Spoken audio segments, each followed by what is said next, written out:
Right, okay, that seems to be working. That seems to be saying that I'm all up and ready. Right, and the tweet's out. Cool. Right, so, hello everybody. Back with another review of subclasses. Previously we did Ranger, now we're moving on to Rogue. We only have 3 left after this one. But they are three spellcasters, so they might take a bit longer than the others. Mainly just because I do want to go through at least what sort of spells they get access to inherently. I'll just give a bit of a general overview of Rogue, just to see if, just to make sure everyone's gotten in first, and also, just in case you didn't watch the just class review that I did before. I generally like Rogue. It relies on sneak attacks a lot, which is just most of the time the only thing you care about is the fact that if you have an ally within 5 feet. If so, you get the extra bit of damage. They're interesting because generally I consider them to be one of the pure martial classes that is perfectly fine. There's not much that you really need to add to Rogue because it's got the sheer amount of damage that you expect from what you want from like your martial class, and it has a lot of like interesting things it can do thanks to the fact that it has cunning action to allow them to dash and disengage and hide and stuff, and the additional adding of the Tasha ability, the steady aim, means that you have more chances of getting that sneak attack. It seems like it's a good base for a class at this point. A good base class where there's like lots of stuff you can interestingly do, but it also leaves out a large part to be done by the subclass. Yeah, generally in terms of pure martial classes, it's the best. Admittedly, in terms of pure martial classes, there's technically only 3: fighter, rogue, and monk. But still, I think it's very good. Right, first one we'll start off with is Arcane Trickster. At 3rd level, you gain the ability to cast spells. Yeah, rules text. You get 3 cantrips, Mage Hand and 2 others, so you have to have Mage Hand. You learn another at 10th level. Spell slots, as you can see up here, you effectively have slightly worse half-caster spell slots. Because I think half-casters on average get up to 5th level, with there being 1 or 2 5th level spells they can do, whereas this one goes up to 4th. Notably, your spellcasting ability is based around your intelligence, which is quite interesting because although there is Artificer now, but for a long period of time, only really Wizard cared about intelligence, and so having something like this means you have another person that could technically not dump intelligence, which is pretty huge. It does mean there's another stat you'll have to be focusing on, but in general, rogues only really care about one stat, which is dexterity. Everything other than dexterity is kind of just bonuses. I think maybe you'd have constitution as being a possible secondary stat, but having this one be your secondary stat isn't going to frick you up too much. Mage Hand. Legend. I don't know how you say that word. Starting at 3rd level, when you cast Mage Hand, you can make the Spectral Hand invisible, and you can perform the following additional tasks with it. You can stow one object in the hand in a container worn or carried by another creature. Okay, so you can take something from a container using your Mage Hand. It would just be a floating... If you've gone for invisible, it would just be a floating object at that point, which is, I guess, annoying. It'd be cool if you could make that thing invisible, but maybe that'd be a bit overpowered. You can retrieve an object in a container worn or carried by another creature. You can use these tools to pick locks and disarm traps at range. That's very useful. It means you don't even if you fail and you activate the trap, it's not as if it's going to hurt you, because at the end of the day you're far enough away. You're however the range is of a mage hand, so you're 30 feet away. It's probably not affecting you. You can perform one of these tasks without being noticed by a creature if you succeed on a sleight of hand check contested by their perception. Okay, it's good that they added that little bit of rule. So now it's not just like one side arguing, hey, I can just do this. It just says I can do it. And the other side going, no, you definitely need to do some sort of roll to do this. It's not fair for you to just be able to do this. Because you could just stow a bomb in the boss's like pocket without them being able to notice, which would be stupid. In addition, you can use the bonus action granted by your cunning action to control the hand. Okay, interesting wording. I feel like you're not granted a bonus action via your cunning action. You're granted the ability to do extra things with your bonus action, but whatever. It's just a change in the wording. I like this ability because it's a really cool out of battle ability, out of combat ability, and realistically, you're going to get a lot out of this. You can use it to not only like make it so that a lot of things that you do aren't tracked back to you, in the sense that you can try pickpocketing something, and if you fail, well, it's not you that did it. It was something invisible over there. It's probably an invisible enemy. But it also can allow you to potentially, like, move in combat. You can move items between players.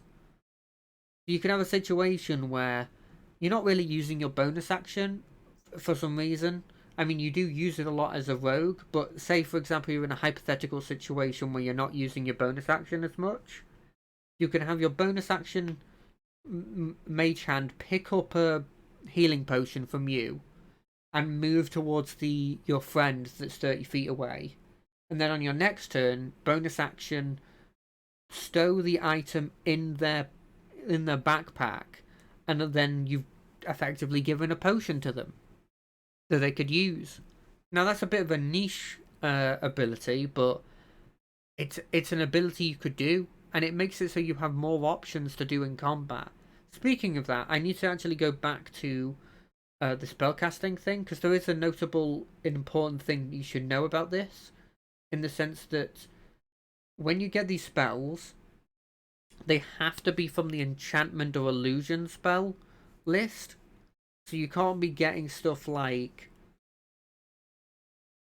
some stuff like Fireball or something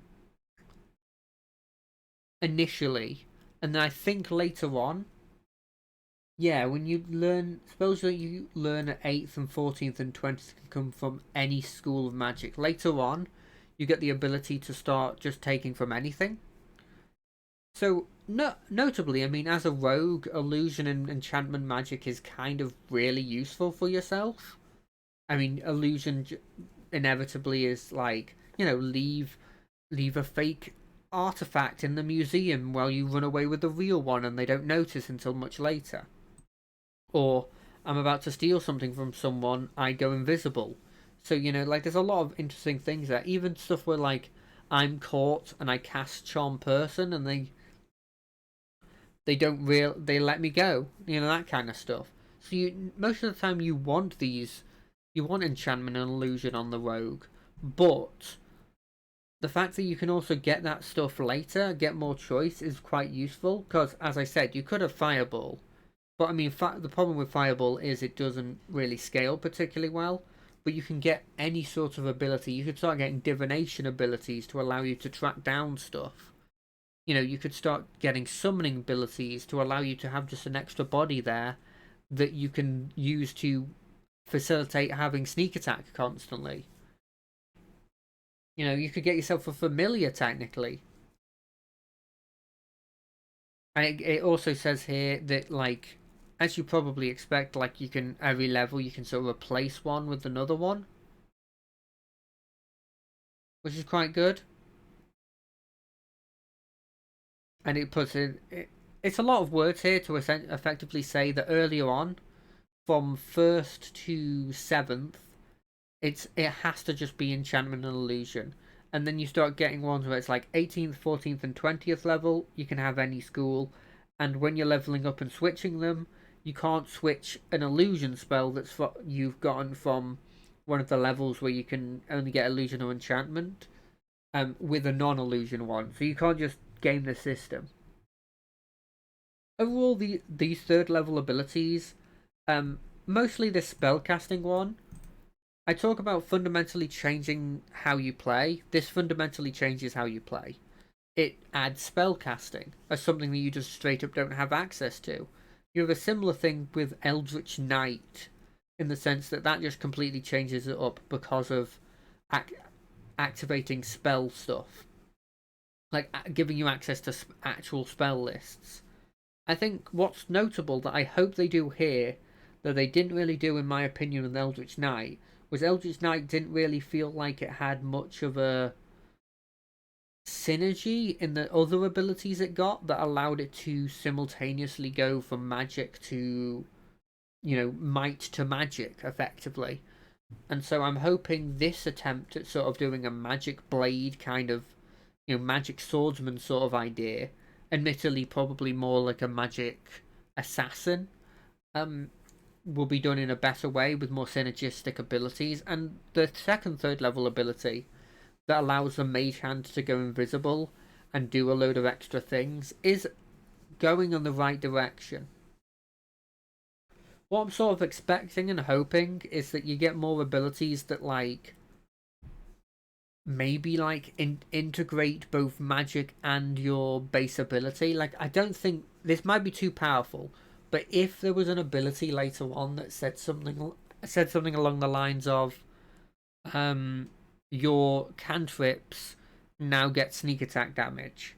Like, it's a cool mesh of both the rogue's base ability, but also the spellcasting you have access to.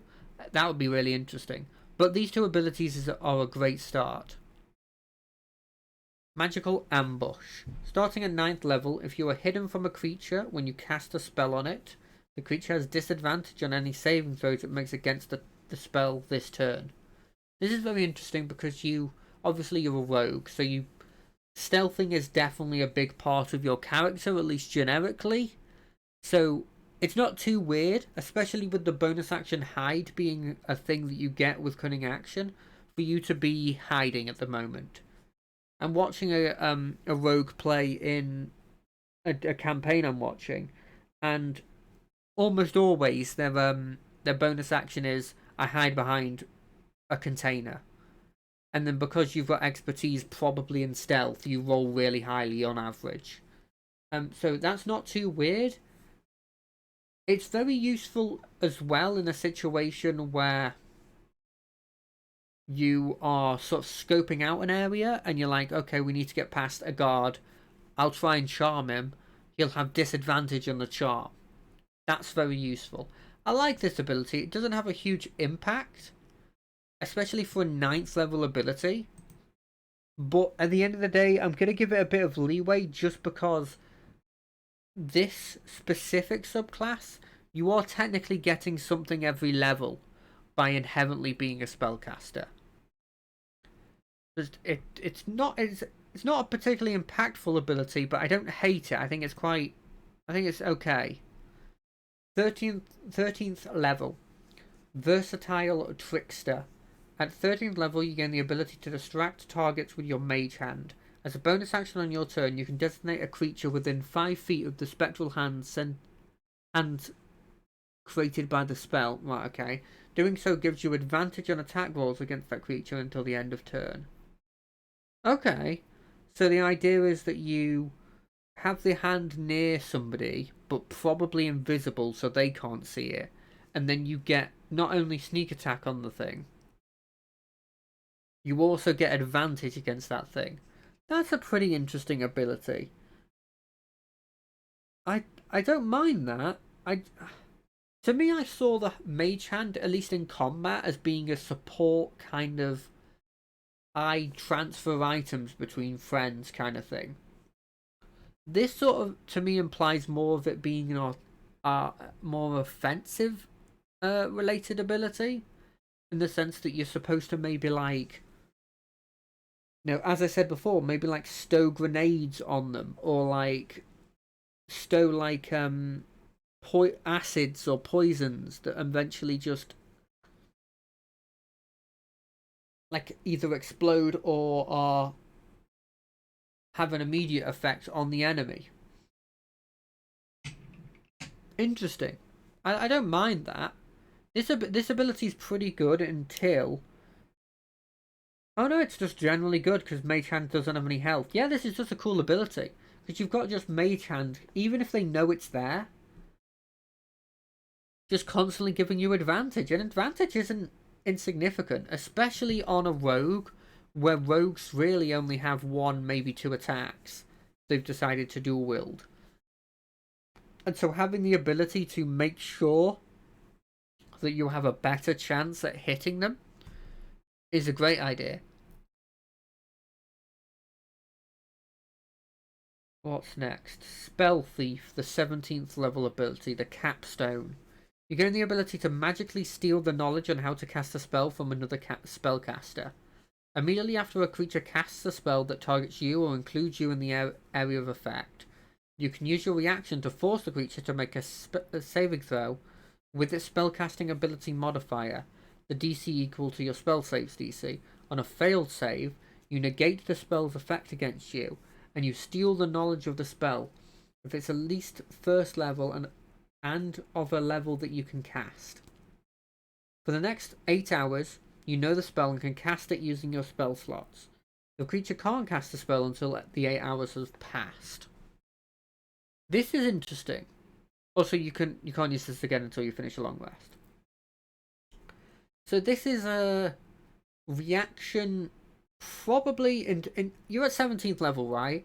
So realistically, there's only two options I see this working at.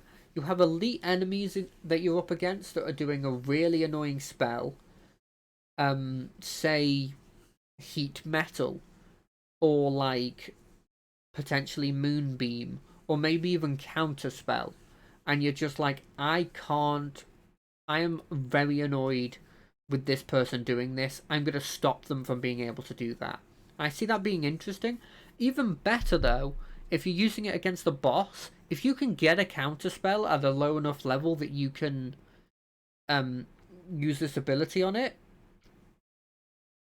if you can get rid of a magic caster boss, like its ability to cast counterspell, it's huge. Especially if you're in a party of magic based people, like you have like a cleric, sorcerer, like the rest of your party is majority full spellcasters. Getting rid of the ability to counterspell any of their spells is huge. I think the ceiling on this ability is really high because it could fundamentally change a battle by just getting rid of this spell that they are constantly doing that is really annoying. Like, say they're just, sure, you're high level, but they're just constantly casting fireball at you. And even though you're this high of a level, it's hitting a load of people, it's doing a decent amount of damage, and you're just like, right, this is enough. I can't watch him continue to cast counterspell, and you can't continue to cast fireball, so I'm gonna get rid of it forever. Well, not forever, but for the fight, probably, unless the fight goes on for like, it'd have to be like 8,000 turns or something. Yeah, I think that's a really good ability, but the ceiling on the floor on this ability, like the worst that you can get on this ability, is you try it, it doesn't work, and then you just feel like your capstone ability is blimmin' useless. Like I gave a lot of flack to the Ranger's capstone ability, because all of them were just reaction. I half the damage, but at the very least you'd see that happening every turn. You'd see the effect of your ability happening every turn. This one is you try it. Oh, they had a pretty high intelligence. which, by the way, oh, it's with its spellcasting ability modifier. So it has its modifier, and the DC is equal to your spell save DC. So it's using its best spellcasting ability, and it's, you know, the highest plus it can get to try and succeed against you. It statistically is going to succeed at 17th level.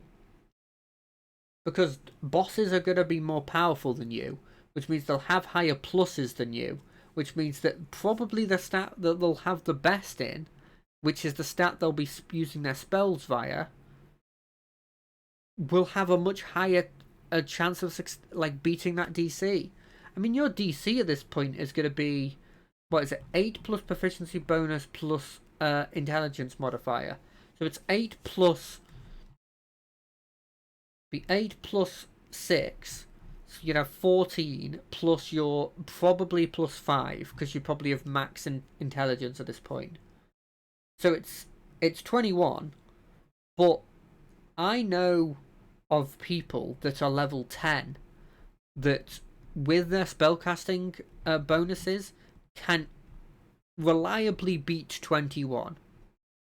Like, it being higher than 60%, which I know isn't a huge amount of percentage, but this is your long rest ability. You use this, no matter if it succeeds, no matter if it fails, that's it. You've used it. So you want it to probably do something. In general, when it comes to Arcane Trickster, I like the spellcasting and the fact that they thematically make it so you, at least early on, and for the most part, the whole time you're playing Rogue, you're mostly using illusion and enchantment, because it sort of leans it towards being a more out of combat ability, which I'm kind of fine with, because rogues inherently in combat are already decent. I like the 9th level ability is fine. It's not incredibly interesting, but it'll come up, and that's kind of my similar opinion on the versatile Trickster thing. It's not an interesting ability, but it'll come up, and then I guess you can also, if you don't want to get advantage for some reason, you could also just like start dropping stuff in the pockets of the enemy.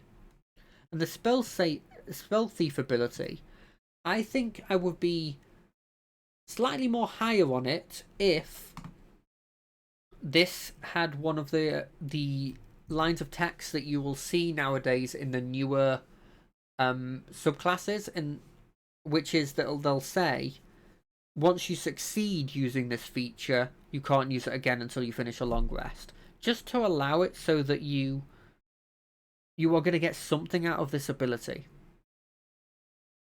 But overall, I don't mind it. It kind of gets carried on its own by the fact it gets spells, to the point where I think this one is still good, even though it's a really, really early one, like it's a player's handbook one. I think it's still really good, even to this day and age. Next is Assassin Rogue. Assassinate, starting at 3rd level. Well, they just get right into using Assassinate. Okay, you're at your deadliest when you get the drop on your enemies. You're at advantage on attack rolls against any creature that hasn't taken its turn in combat yet. In addition, any hits you score against a creature that is surprised is a critical hit. So I see this ability being similar to the Ranger's Gloomstalker ability, where it says that if you go before the enemy, you get like extra damage on your attack for the first turn or something. Or it's something along those lines. I think it might just be if it's your first turn, you get extra damage in your attack. Except this one doesn't have any inherent things there to allow you to more easily get this. Now, inherently, you are a rogue, so you're pretty good at hiding and getting the surprise on the enemy. And I'll give them the credit. It says hasn't taken their turn in combat yet, which I'm not sure whether that means that you can constantly do this in combat, or whether it's a one-time thing. Like as soon as they take a turn in combat, you've lost this. I think the biggest ability here, the scariest ability here, that I think maybe puts it over the Gloomstalker Ranger, is if the creature is surprised, you get a crit hit on them. Because that's something you can actually reliably get by hiding and then coming out and attacking them. Because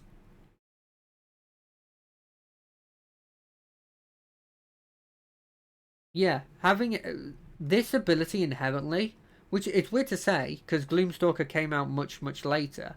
This ability is inherently better than Gloomstalker in my opinion.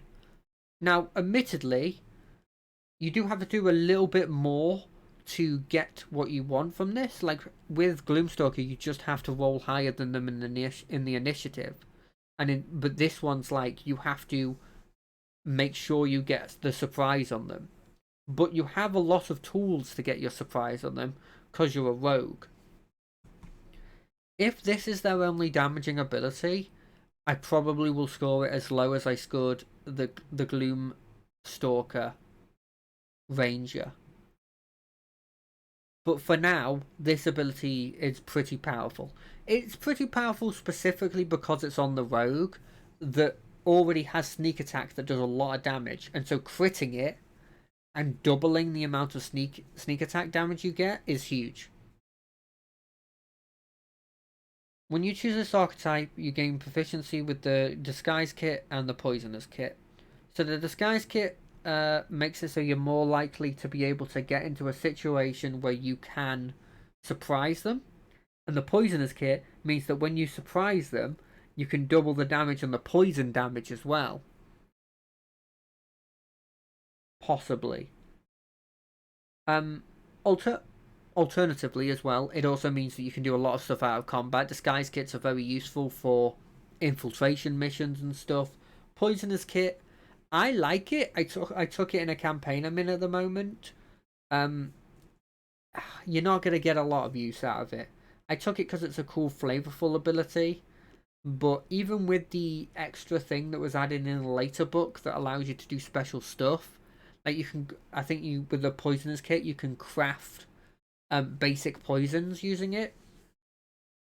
You're spending a lot of money on those poisons, and they don't add a ton. And a lot of creatures will also be immune to poison. So these are interesting out of character things. This one is entirely thematical, and I feel like will get very little use except for maybe identifying poisons.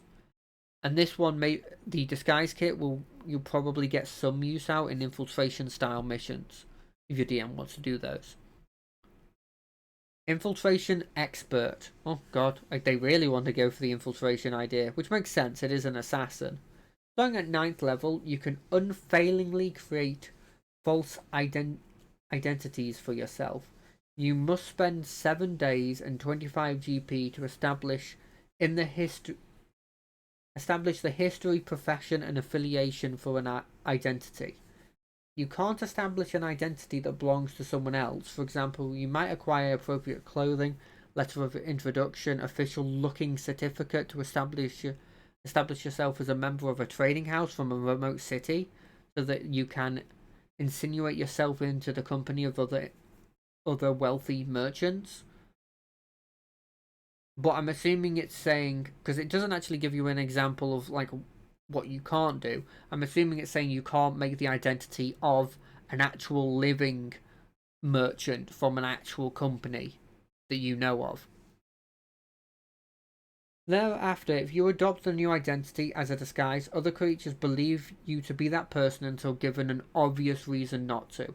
I like that little added extra thing, because it's like, okay, it's sort of a... Not only does it help the player in establishing that, like, yeah, you've done a good job here. Like, this ability will work. It also is kind of a thing, kind of like a, not warning, but like a little note for the DM there, where it's like, You can't just have somebody look through this disguise instantly. You have to give a very obvious reason why, which I quite like having there. This is a very interesting narrative ability, out of combat ability. I quite like it. It really specializes you to be like what you expect an assassin to be like, in that you infiltrate like facilities, whether it's like a fancy ball, or whether it's just as a local guard that just started to assassinate somebody. Quite like this ability just inherently. Imposter.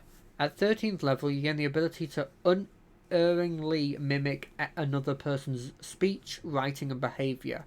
You must spend at least 3 hours studying these 3 components of the person's behavior, listening to speech, examining handwriting, and observing mannerisms. Your ruse is indiscernible to the casual observer. If a wary creature suspects something is amiss, you have advantage on any charisma deception checks you make to avoid detection. Okay, so that's really going into the infiltration ability. I quite like this because it allows you to... All of these abilities allow you to have that big sort of moment in your like campaign. Like, it's a big moment where it's like, oh god, we need to deceive these people into thinking we're the big bad, so that we can get into a secret facility and like find out what his big plan is. And this goes, okay, this is my time. We've heard him doing those speeches. I've observed him talking and moving. I've read his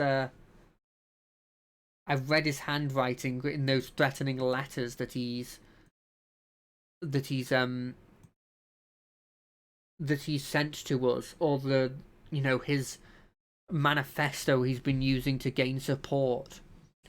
I can go to these people. I can disguise myself as the big bad, and I can get us past this. Really cool. And it doubly makes sure, like, even if something bad's happening, you have advantage. So it makes it even more likely that you'll succeed on it. I will say that I like this ability. I just wish I had a second layer which also gave you a damage buff.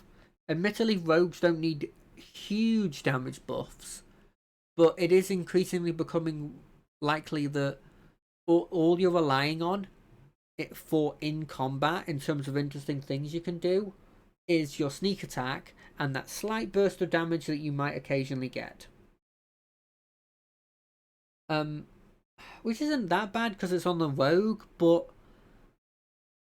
believe me, I'm playing a rogue at the moment, and at this point in time, I'm not getting too much uses out of my my subclasses abilities, and I'm still having a load of fun playing a rogue. It's just I wish the subclass gave you just maybe one extra thing. Maybe like, I know that it's not a ninja, but giving you like maybe smoke bombs, or maybe like some way of activating that 3rd level ability more than once in combat would be quite cool. Might be a bit powerful, but whatever. I'm just giving general suggestions. Not my job to scale them. Death Strike. Starting at 17th level, you become the master of instant death. When you attack and hit a creature that is surprised, it must make a Constitution saving throw. DC 8 plus your dexterity bonus modifier plus your proficiency bonus. On a failed save, double the damage of your attack against that creature. I like that, because it increasingly becomes relevant that, like, as I've said before, you don't have a lot of stuff actually in the combat, but just before that combat, you might instantly just kill one of the important enemies. Like, you could just instantly take down, maybe not the boss, but like maybe one of his sidekicks. And maybe there might be a situation where you can take down what would be the boss of like that arc by just like, he's sleeping, you go into his bedroom, you slather your weapon with poison, and you just go in there and you stab them. Maybe you activate a magical ability on your dagger or something that gives you more damage. And then you just stab them, and then they fail this Constitution saving throw. And you do double damage to them. So it's a double damage crit. So it's arguably quadruple damage. Obviously, that's not how it's actually rolled, because you're rolling dice for like the crit stuff, whereas this just straight up doubles. But like, you could insta kill like not big bosses, but relatively big bosses. I mean, if you think about it, at 17th level, your sneak attack is doing 9d6. Your daggers are probably going to have some form of bonus damage to it. I'm thinking like, say you have like another, let's say another 2d6 on your daggers. I don't think that's too weird. In fact, it might be underpowered. Extra 2d6. And so you've got 3d6 on your base dagger. Then you've got 9d6 from your sneak attack. Then you've got your crit, which is doubling all of these. So you go from 12d6 to 24d6. Then you double that. So it's effectively like you're getting hit by what is that? 24. So it's like 48d6. 48d6 damage if you roll okay is a lot of damage. That could kill something. Overall, Assassin is a very cool narrative class in terms of you get a load of stuff that really fits the narrative of being an assassin. I think the biggest problem you've got here is I think they expect your extra damage to come from poison, which poison isn't great, and it doesn't have a lot of consistent extra bits of damage, which I know why, because it's not what you want really for your assassin idea. I just feel like to a certain extent that it's not going to come across as being particularly good. I could be wrong here. I just don't think you're going to be in a situation where you find that you're doing a lot in combat, bar just what a rogue's doing. And as I've said before, rogues inherently are quite okay at doing damage, so you're not going to feel too bad. But if you were comparing it to some of the other subclasses, they'll have some other way of doing extra damage that you just don't have access to. Next is the Inquisitive Rogue. I'm slightly worried actually that me clicking refresh chat is probably the reason why there's that weird break in the previous Ranger, my Ranger review, where when I just started the second subclass it like breaks. So I'm slightly worried that I've just then cut it off again, but I hope that hasn't happened. Inquisitive Rogue. Eye for Deceit. When you choose this archetype at 3rd level, you develop the talent for picking out lies. When you make a Wisdom Insight check to determine whether a creature is lying, treat a roll of 7 or lower as an 8. Okay, I've seen similar things to this, but weirdly they've always been 9 or lower is considered a 10. But this is fine. This is a nice little ability to have here. It's one of 3 abilities, but that's why I'm not just like, oh, this is a nothing ability. It's pretty decent. It works very well with the idea that I sort of have in my head whenever I think of this one, which is kind of detective. In my head, it becomes this sort of like subclass that could as well have said Detective Rogue. Makes sense that they know how to see through lies. Eye for Detail. Starting at 3rd level, you can use your bonus action to do a Wisdom Perception check to spot a hidden enemy or object, or to make an Intelligence Investigation check to uncover or decipher clues. It's not a bad ability. I wonder to a certain extent why you'd put in the decipher clues bit as like you can do this as a bonus action, because a lot of the time that's done out of combat or like talking between the group most of the time, at least in my experience. Being able to check for hidden enemies as a bonus action seems pretty decent. I wonder if it means like invisible enemies count for this, or whether it's just people who are trying to hide. Ironic that actually this subclass is the counter to the previous subclass we saw. In the sense that the previous one probably wants to lie themselves into a room so that they can assassinate the person by surprise. This one goes, well, you're gonna have a hard time lying to me, and if you try and stealth anywhere, if you try to hide from me, I'll find you. It's pretty interesting. I like both of these abilities. You'll see some use of them in out of combat. I'm always a bit hesitant about abilities that just go, hey, rolls, they don't matter. If you roll badly, you don't roll badly. So I'm a bit hesitant about the Eye of Deceit one, but the Eye of Detail I quite like. At 3rd level, you gain the ability to decipher an enemy's opponent's tactics and develop a counter to them. As a bonus action, you can make a Wisdom Insight check against a creature you can see that isn't incapacitated, contested by the target's Charisma Deception check. If you succeed, you can use your sneak attack against that target, even if you don't have advantage on the attack roll, but not if you have disadvantage on it. The benefit lasts 1 minute or until you successfully use this feature against a different target.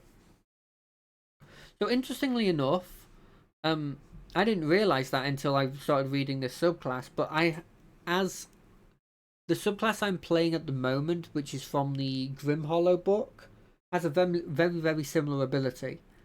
Where it says, my one is they make a charisma saving throw, and then they have like a hex on them, and I can get advantage on it. I can get a sneak attack on them, even if I don't have the requirements for a sneak attack normally. This one is effectively the same, except it's a contested check, which I think is probably better on average, because cell save DCs generally are just going to be pretty high.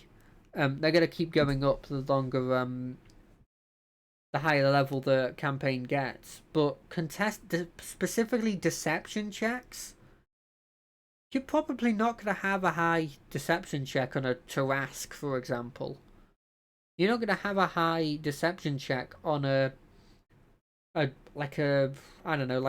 giant, a storm giant, or like a elemental lord, because they're not going to be deceiving you a lot of the time. Now you're probably going to get fucked over a bit if you have an archfey as the thing you're fighting, but in general, or like a devil, or like maybe even some demons. But in general, like, this is probably better. The thing is about the other subclass I was talking about is it has that ability as a base thing, plus you get extra stuff. This one doesn't, in terms of in combat. So I hope that you get more combat abilities later.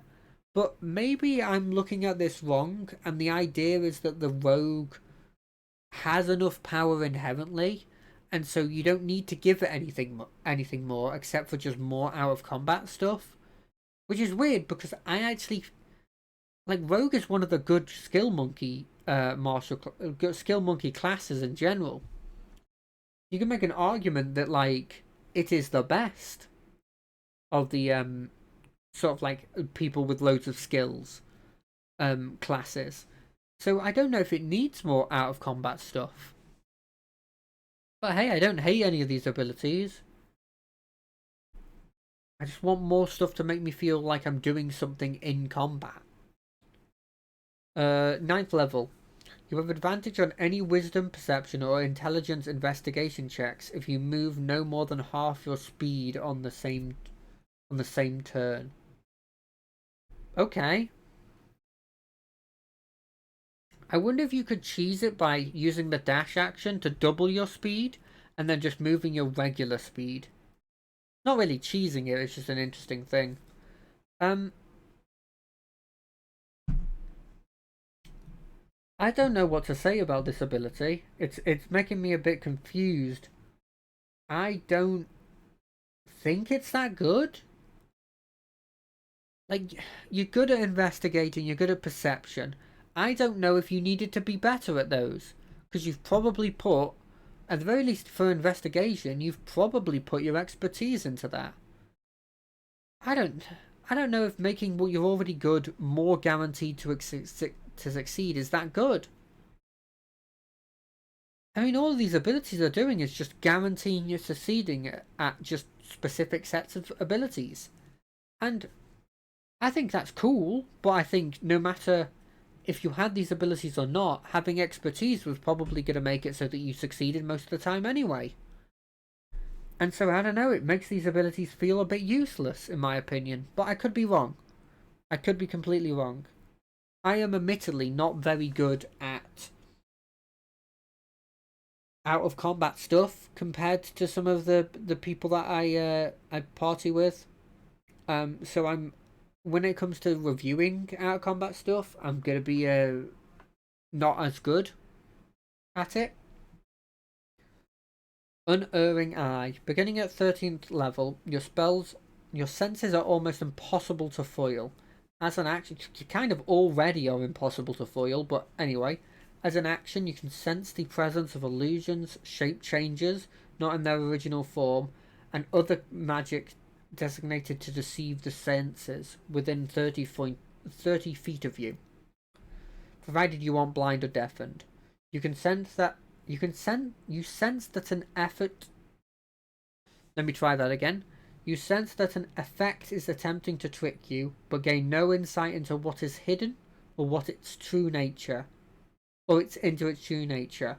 You can use this feature a number of times equal to your wisdom modifier.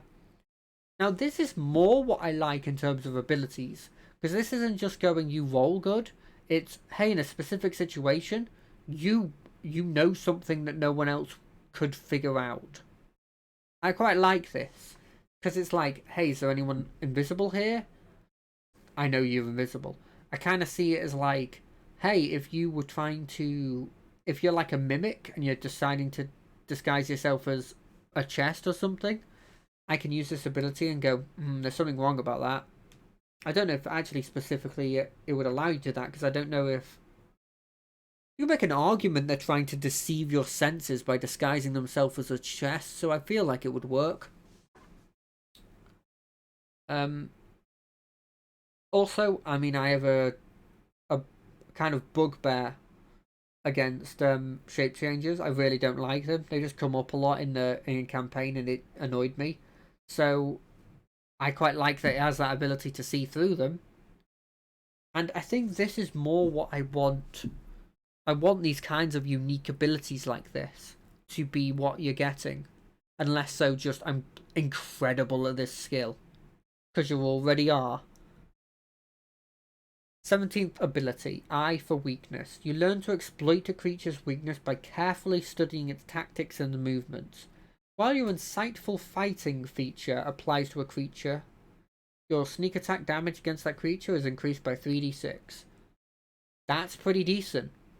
Just like just a casual extra 3d6 every time you hit them.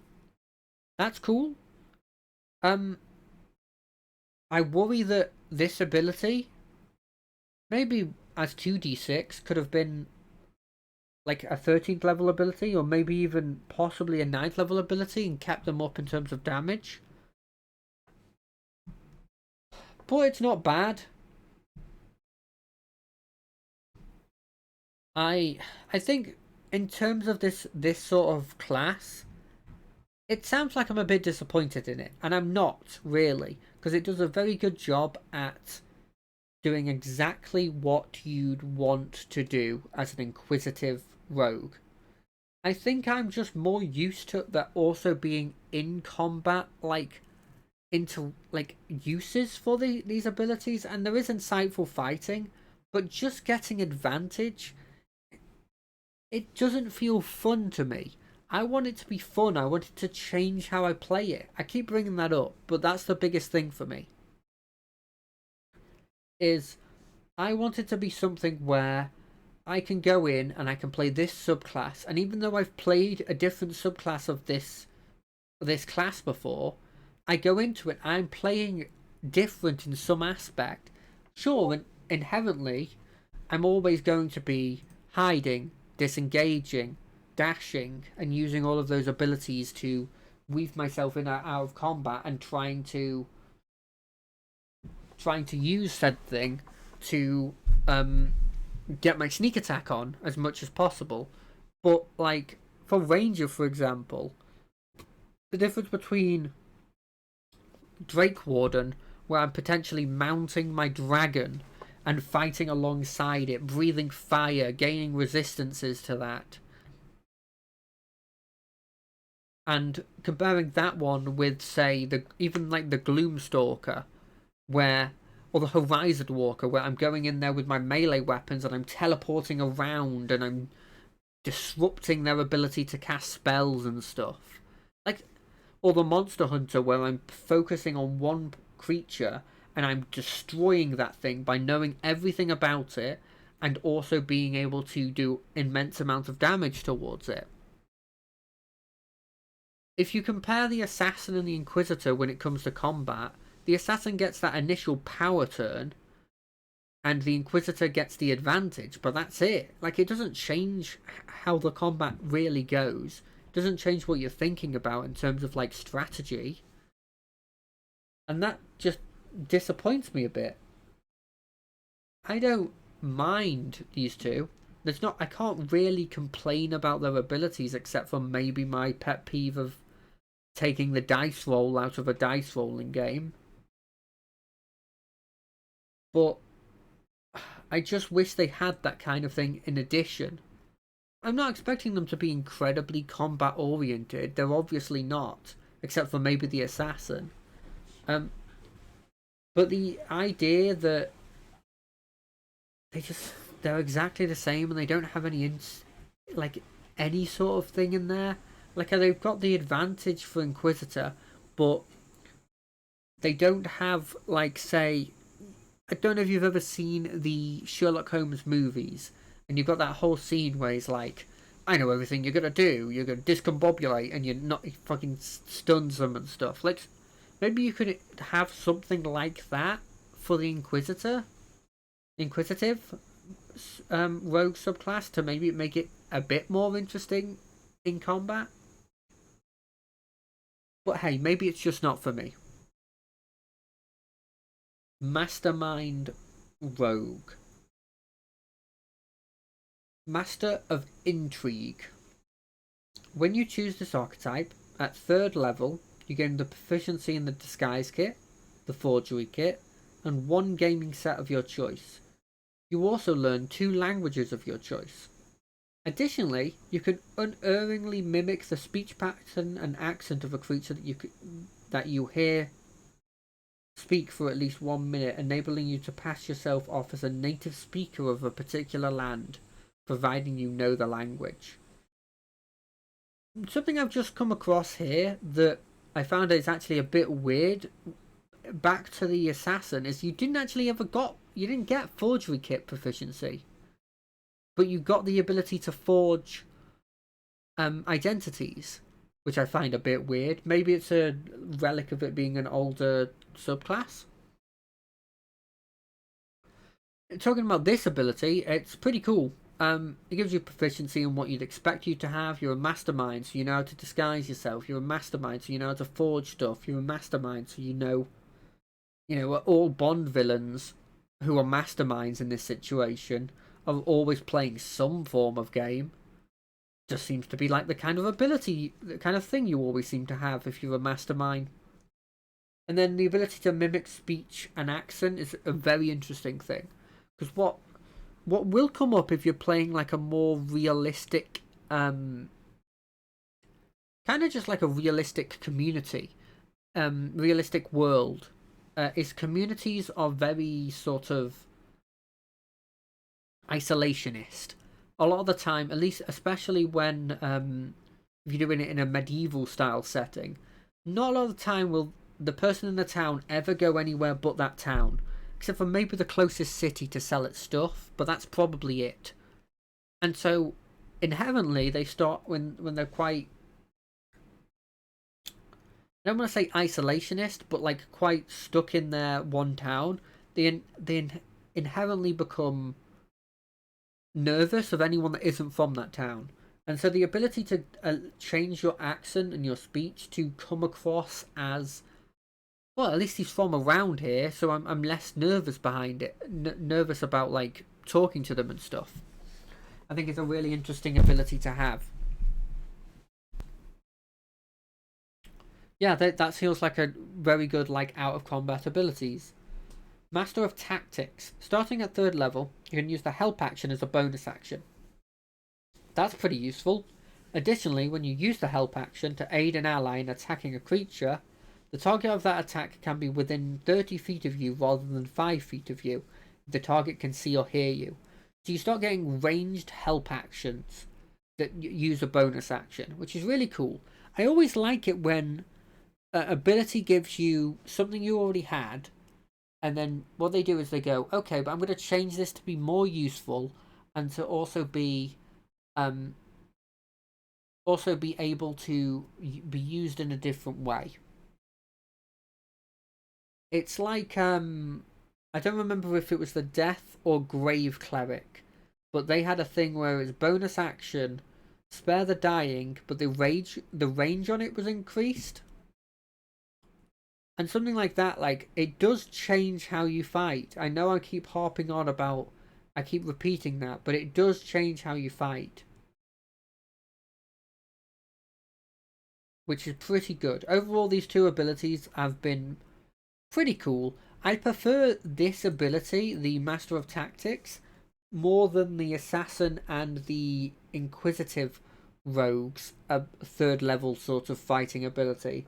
Just because you're fighting in a different way here.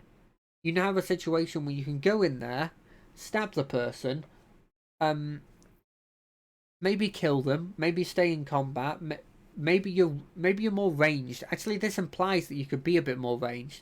So maybe you shoot a dude, you get sneak attack on that attack, it does a load of damage. Then you go bonus action. I help the next person in the turn order, and they come in and the advantage attack them. Advantage attack them, and then maybe kill them. Like, it's, I think it's a really interesting way of changing how you do combat. 9th level, Insightful Manipulator. Starting at 9th level, if you spend at least 1 minute observing or interacting with another creature outside of combat, you can learn certain information about its capabilities compared to your own.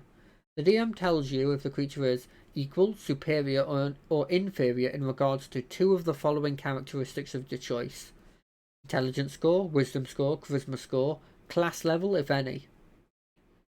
At DM's option, you may also realize you know a piece of history about the creature, or one of its personality traits, if it has any. This is interesting. It's kind of like a weaker version of the Monster Hunter thing, in my opinion, but the Monster Hunter one is more focused on combat than this one is. This one doesn't require an action. I think what's interesting about this is I don't think the class level thing will come up too much, because in my experience I don't feel like, I could be wrong because I've never asked my DMs, but I don't feel like they add too many class levels to stuff. I think they just kind of homebrew whatever they want out of that person. To say they're like a master swordsman, I don't think they go, okay, well, I'll take like 7 levels in fighter. I think it's more like, I give them this weapon, it has this sort of attack modifier, and they have these abilities that I want to give them. You know, like that kind of building from the ground up more than taking class levels. I think the idea that you could look into their, like, what their charisma score is, and if you realize that it's pretty low, then you can just go, okay, well, I know that this person's maybe easily manipulated, or maybe that's true for maybe more wisdom. It's an interesting ability. I think I think you probably go into the campaign thinking you'll use this a lot, but I think the restrictions on it, with taking a minute and it only doing like scores and level and the potential levels, I don't think you'll use it as much. I think the fact that it has that possible option the DM can take, where it's like you can learn some history, I think you'd want that to come up a lot more, because I think that's more what you want from it. I think that's where you can get the cool narrative stuff from it. At 13th level ability, Misdirection. Beginning at the 13th level, you can sometimes cause another creature to suffer an attack meant for you. When you are targeted by an attack while a creature within 5 feet of you is granting you cover against that attack, you can use your reaction to have the attack target that creature instead of you. Now I see this kind of as if you're in a fight with another creature and then some creature behind that creature tries to shoot you with a bow, because of how it would have to shoot, it would have to shoot through the creature to hit you. And normally you wouldn't get anything for that, because it's just implied that maybe the guy moves to the left a bit and then the other dude shoots you. But this sort of implies that because of this ability, you could argue like, okay, he's giving me cover in some capacity. I use my reaction to make it hit him. I quite like this because it reminds me quite a lot of, again, this is another reference that I don't know if any of you have seen, but there is a scene in Lucifer where him and his brother are like about to attack a bunch of gang members, and he has all his god powers that he previously thought he'd lost. And the way Lucifer fights, he just sort of makes each of the enemies hit each other, and really showing off like his like manipulative ways, and that to me is shown in the Mastermind Rogue as well. I quite like this ability. I quite like that it's a combat ability as well that they've gotten a bit earlier on, which also, like the bonus action help ability, changes how you would go through a turn. Like, sure, it doesn't mean the combat on your turn, but now you have an alternate reaction you can do. Soul of Deceit. Starting at 17th level, your thoughts can't be read by telepathy or any other means unless you allow it. You can present false thoughts by succeeding on a charisma deception check contested by the mind reader's wisdom insight check. Additionally, no matter what you say, magic that would determine if you're telling the truth indicates you as being truthful, if you so choose, and you can't be compelled to tell the truth by magic. This is a really cool ability. Because there's a lot of spells that just sort of, not fuck you over, but make your life really hard when you're trying to like deceive people. You know, like zones of truth, telepathy, mind reading of some variety. These are really cool abilities that I think like fundamentally make you into that mastermind, because now it's like nobody knows what you're thinking except for you or the people you want to know. Like, and anything that they know because you want them to know it. That's just a really, really cool thing to have. I also just, in my head, I really like this idea of like you're killed or something, and they're like, okay, let's check on his body. Let's revive him using Speak with Dead, so not actually revive him, and ask him a bunch of questions that we need to know, interrogate him about his organization. And it's just like, no, I still have these levels. You're not going to make me say anything. But I've asked you a question. It says you have to be telling the truth. Nope. I'm that good. Even in death, you can't get any information out of me. Just a very, very cool ability to have on, like, your boss. Like, the big boss. Overall, I think this is a better way of doing what the Assassin and the Inquisitor tried to do. In the sense that Assassin and Inquisitor are really, really good at getting the flavour of being an assassin, and then the flavour of being an Inquisitor or inquisitive person, right? But what they fail at is making it unique also in combat. They're really good out of combat, but in combat they're not that good. This one, I feel like I feel like it does a lot better in combat, and it does pretty well out of combat. So I think this one is a better balance. I don't think it's perfect. I actually think it might...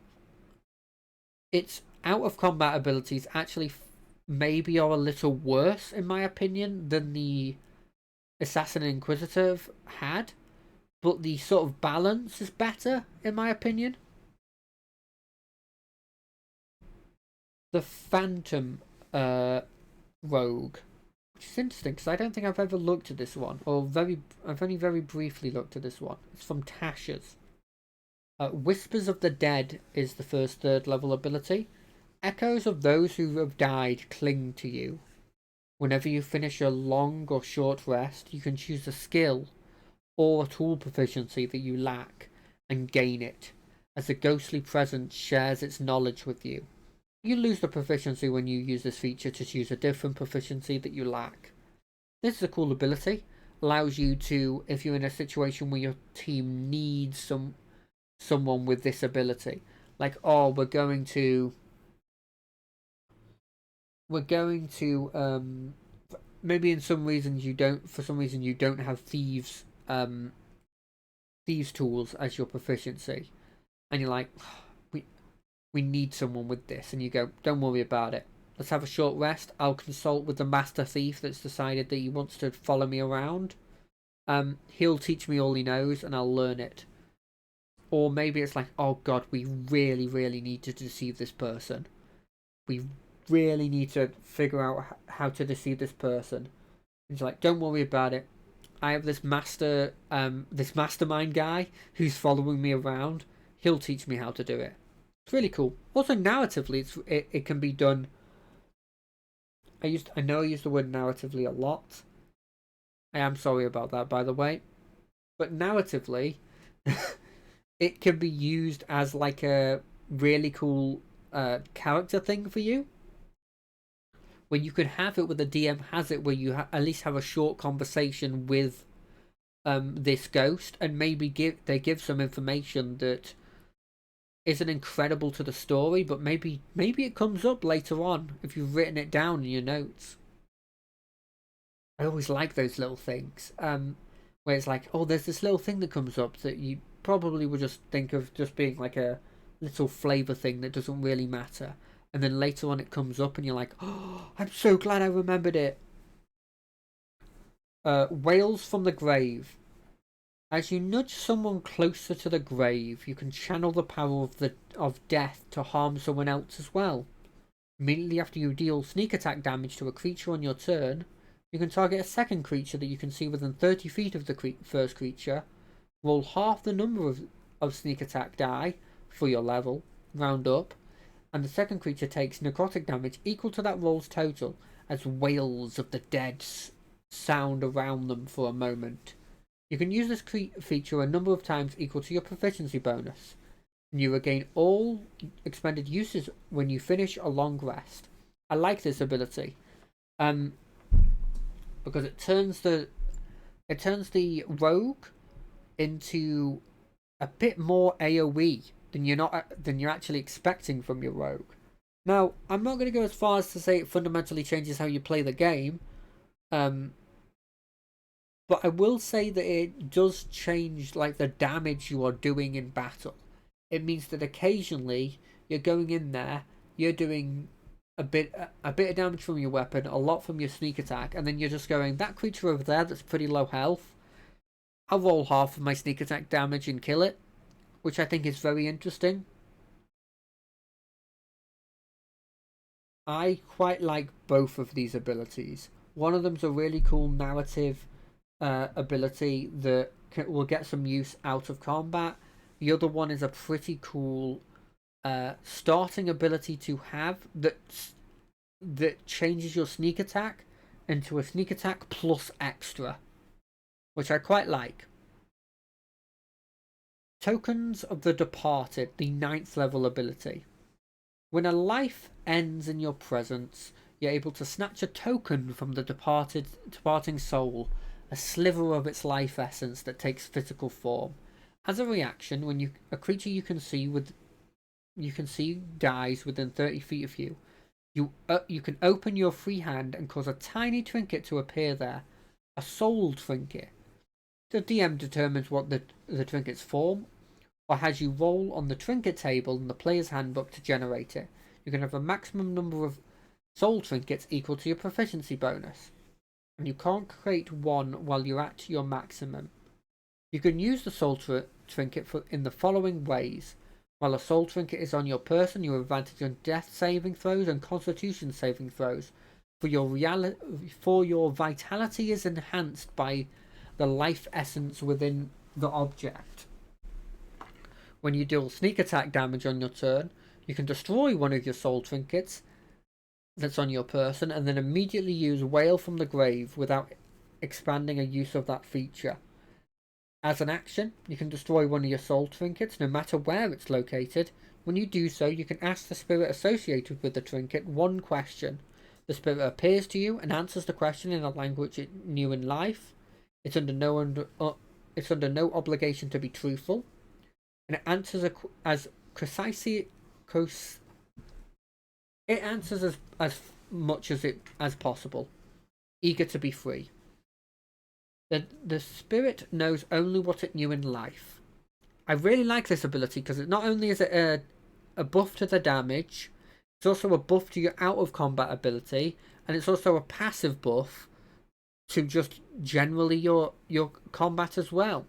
So it's a passive buff to your combat, like a expended possible buff to your combat, and then an out of combat ability that both are all really cool.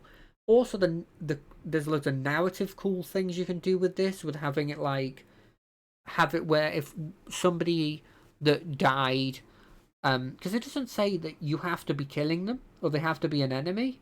So maybe it's like somebody you know, one of these NPCs that you've loved, or maybe even a party member that you've spent a load of time with, finally dies, and everyone's sad, and you're like, reaction, I make a trinket. I want to have something to remember them by, and then maybe, just maybe, I can do something to save them. Like you get the last hope of them, like the last bit of, you can keep the last bit of you.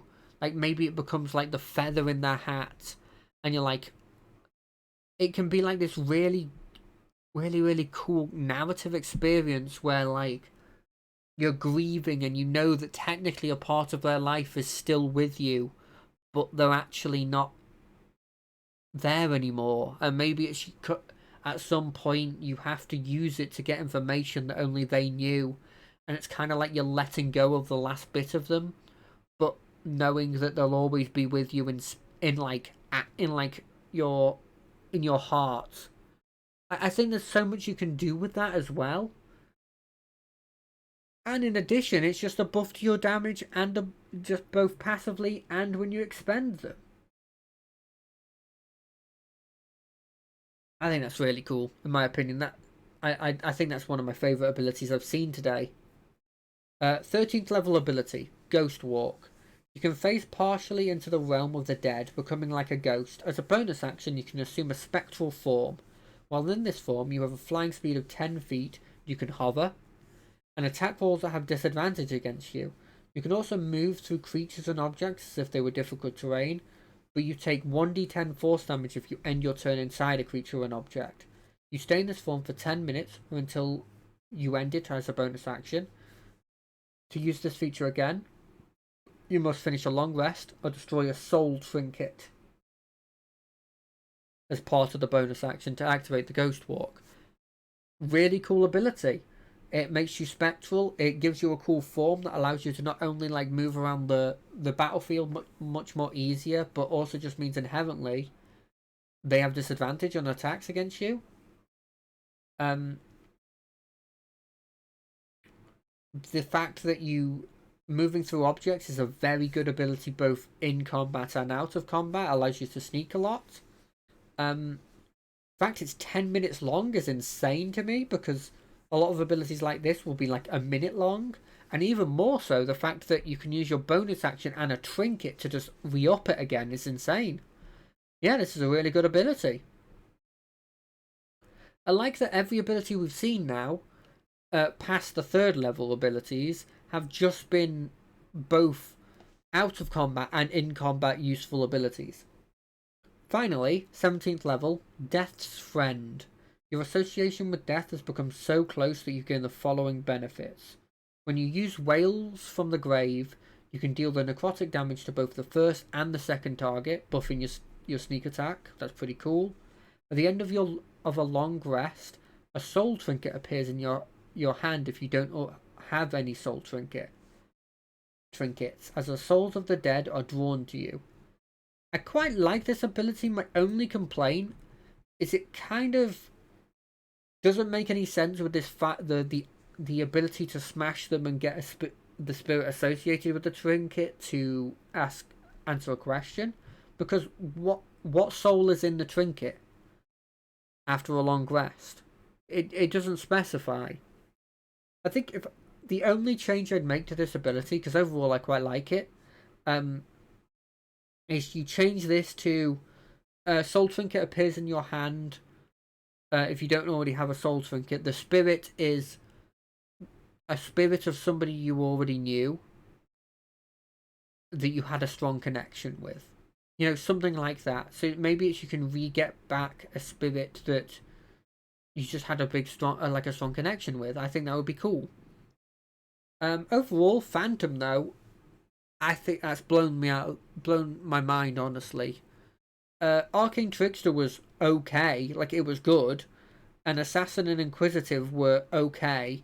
Mastermind was like a bit better than those two, and then Phantom's just blown them out the park for me. It's not only had a cool in combat, it's not even only had cool in combat abilities, it's also had cool out of combat abilities, and I really feel like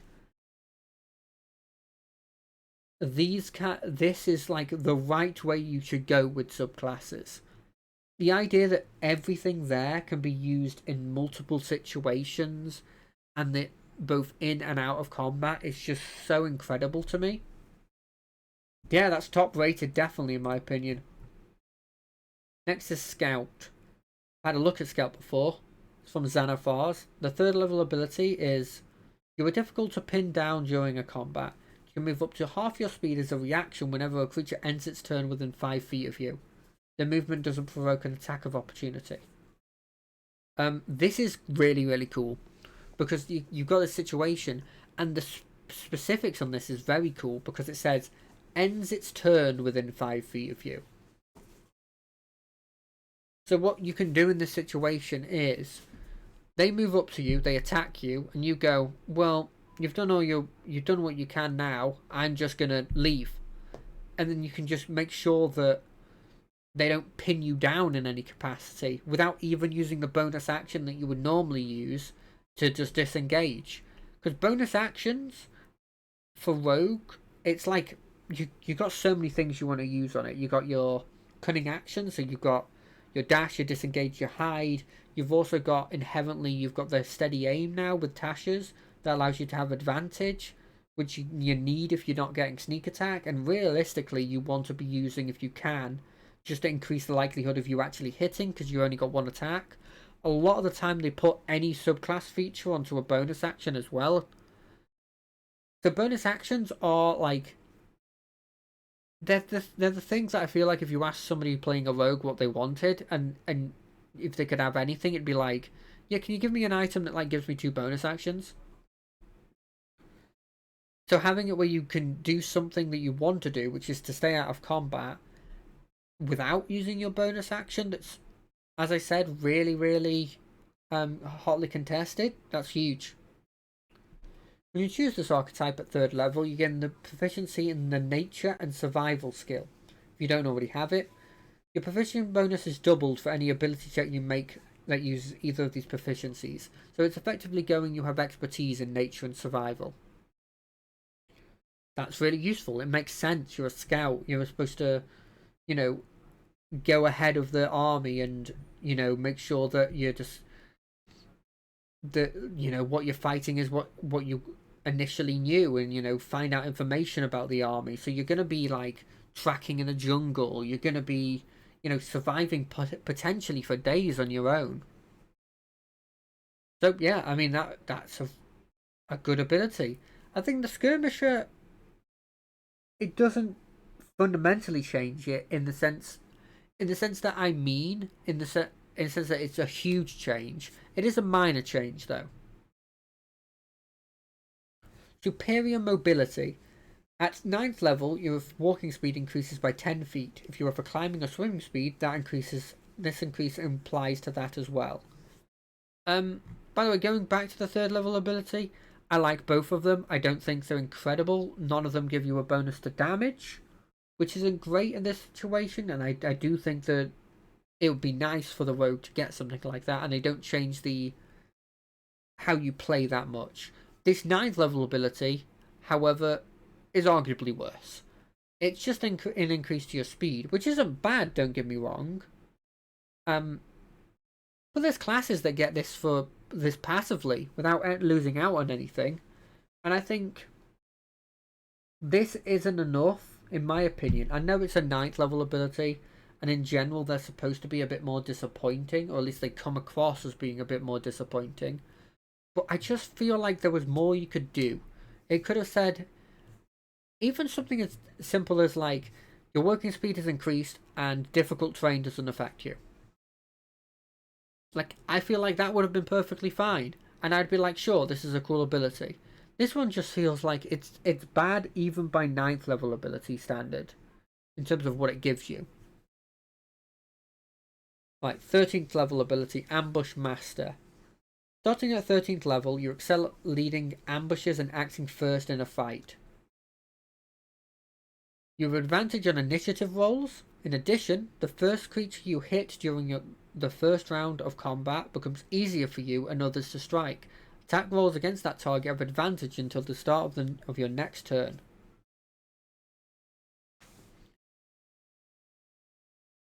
I'm not a big fan of these abilities that I've seen cropping up with the Gloomstalker Ranger and in some of these rogues, where it's just like you get a huge buff for the first turn.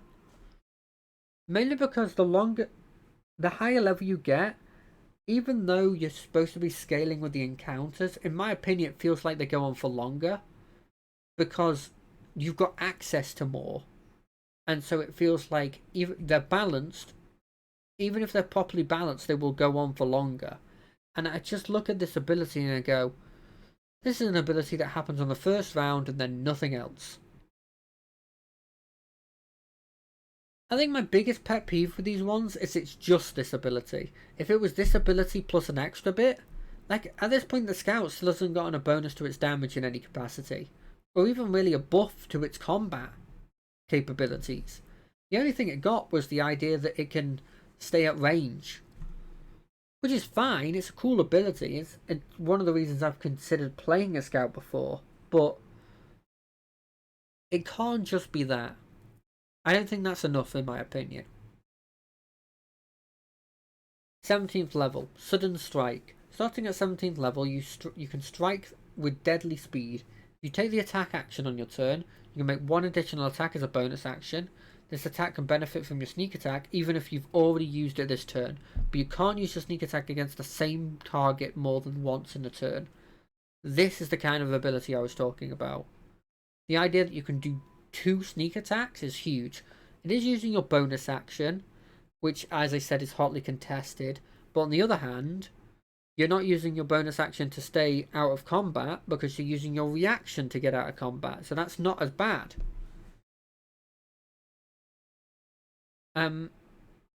So yeah, I think this is a good ability. I think it's a bit annoying that you have to wait until here to get a boost to your damage.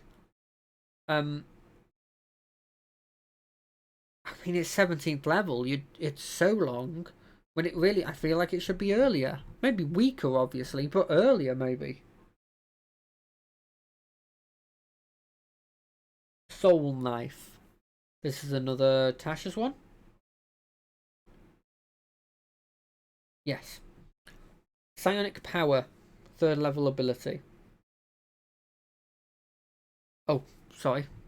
I just realised I didn't do an overview of Scout. Scout overall, it's fine. I I feel mean, but I have to be brutally honest, and my gut feeling is it's actually made me not want to play a scout. I think its initial ability is cool, and I think everything other than that and its capstone ability are bad. And I hate to say this because it was up there in terms of what I wanted to play.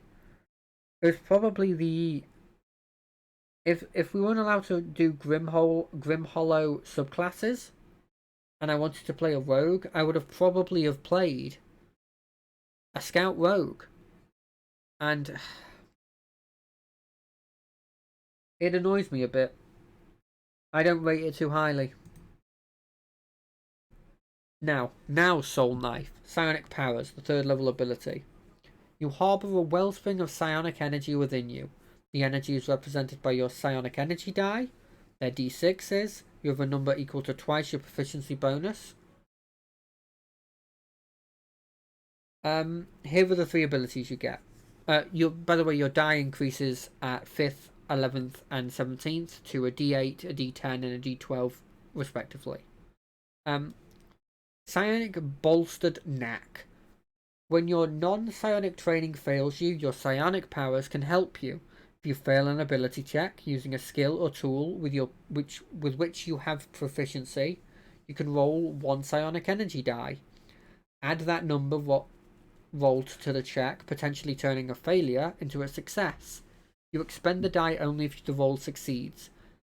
I like the wording of this. It has the ability I really like, which is you only expend the die if you succeed. This is just a generally good ability that will help you because it's just like a boost to skills that you really want to get through. If you really want to deceive somebody, you can use this ability to roll an extra d6 or potentially later d8 or d10 or d12 to make sure you succeed on the skill. Psionic Whispers. You can establish telepathic communication between yourself and others, perfect for quiet infiltration.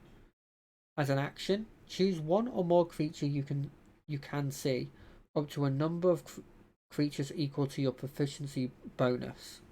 Then roll 1 psionic energy die.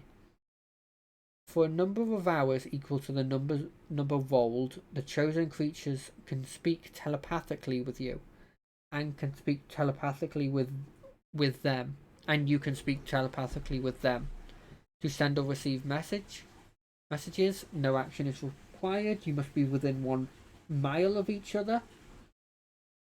Creature can't use this telepathy if it can't speak any language, and a creature can end the telepathic communication at any time. You and the creatures don't need to speak a common language to understand each other. The first time you use this power after each long rest, you don't expend a psionic energy die. All of the times you expend a die.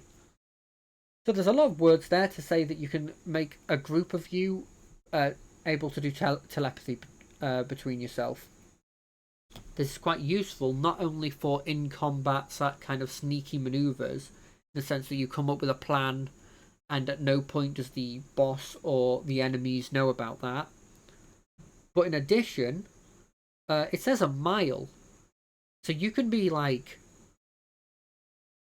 You can be like in a store in a city and just casually ask the person, hey, how much do you want to spend on arrows again? I know that's just like a normal conversation, but like that's just like a simple explanation of like what you could use this feature on. In general, this can also be used, I guess, to like maybe if you get captured by a big bad, but it was like on purpose, you can tell them where you are. Like if you're within a mile. Like it's got a lot of uses. Like even just something like if you have a pet that, or maybe like a person who doesn't speak any language that you speak, you can use this to speak with them. I think it's a cool little narrative ability that can be used in many situations that really works well with the psi bolstered knack to just give you this little extra thing you can do. They also have Psychic Blades as a 3rd level ability. Whenever you take the attack action, you can manifest a psychic blade from your free hand and make the attack with that blade. The magic blade is a simple melee weapon with finesse and thrown properties. It's like a dagger. It has a normal range of 60 feet and no long range, and on a hit it deals psychic damage equal to 1d6 plus the ability modifier you used for the attack roll. The blade vanishes immediately after it hits or misses the target and leaves no mark on its target if it deals damage. After you attack with the blade, you can make a melee or ranged weapon attack with a second psychic blade as a bonus action on the same turn, provided your other hand is free to create it. The damage die of this bonus attack is 1d4 instead of 1d6. What's interesting about this is it means that you can not only have do a dagger attack, you can do a second dagger attack, and bear in mind you don't really care about what your initial damage is, because all you're doing is you're trying to increase the likelihood that you get that sneak attack in. The fact it's just psychic, that's useful. That's a damage time not a lot of things are immune to. Also notably, which I like that they've added to this, is that it doesn't leave a mark. So if you're trying to assassinate somebody, you can assassinate somebody and not make it obvious how they died, right? Like, with psychic damage, probably doesn't leave any form of effect on the body physically. So it could come across as maybe like, oh, well, they must have just naturally died in their sleep. It happens to people. It's a shame. He was quite healthy, but it seems it just happened to them.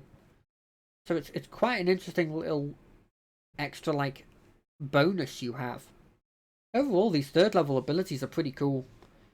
Decent out of combat abilities and a decent extra boost to your damage, and changing the damage types, not bad. Soul Blades. Your psychic blades are now an expression of your suffused soul, giving you these powers that use your psionic die. Homing strikes. If you make an attack roll with your psychic blades and miss the target, you can roll one psionic energy die and add that number to the attack roll. If this causes the attack to hit, you expend the psionic energy die. I really like that. I very much sounded like I was going to say more, but that was the end of the sentence. I like this ability because again, it has that little wording where it's like, if it hits, you expend the psychic energy die. If it doesn't, well, it doesn't. Who cares? Just it gives you more chances to succeed on hitting, which is, you want to get one hit in no matter how much damage when you're a rogue. So having that kind of ability is very good. Or psychic teleportation. As an action, you manifest one of your psychic blades, spend one psionic energy die and roll it, and throw the blade as an unoccupied space you can see within up to a number of feet equal to 10 times the number you rolled. You then teleport to that space. This is a really cool ability for the anime fan in me, because this is kind of allows you to do the flying Raijin that Naruto's dad used to do, where he'd throw a kunai with a seal on it and then he'd teleport to that kunai. It's a really cool thing, like visually when you see it, and being able to do that kind of stuff is really cool. My only complaint with it is if you roll a 1 on your psionic energy die, you can move 2 spaces. That doesn't feel that good. But I guess it can get you out of combat because it is a teleport. But overall, the Naruto fan in me loves this ability. And this homing strike ability is very useful to make sure you get hits in. Psychic Veil. You can weave a veil of psychic static to mask yourself. As an action, you can magically become invisible, along with anything you're wearing or carrying for 1 hour, or until you dismiss the effect. The invisibility ends immediately after you deal damage to a creature or force a creature to make a saving throw. So it's normal invisibility. Once you use this feature once, you have to then expend dies, the psionic energy die, to use the feature again.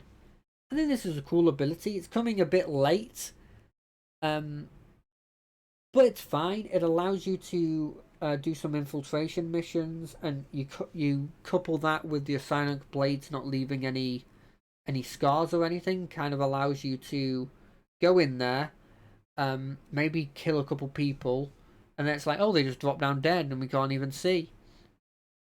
I don't know if you can go as far as assassinating, because you don't get the assassin's abilities, but I think this feature will be mostly used out of combat. Or as a panic button, but I don't feel like it'd be very good in combat as a panic button, because a lot of the time they will have alternate sights that allow them to see you. Rend Mind, the 17th level ability. You can sweep your psionic blades directly through a creature's mind. When you use the psionic blade to deal sneak attack damage to a creature, you can force that target to make a wisdom saving throw.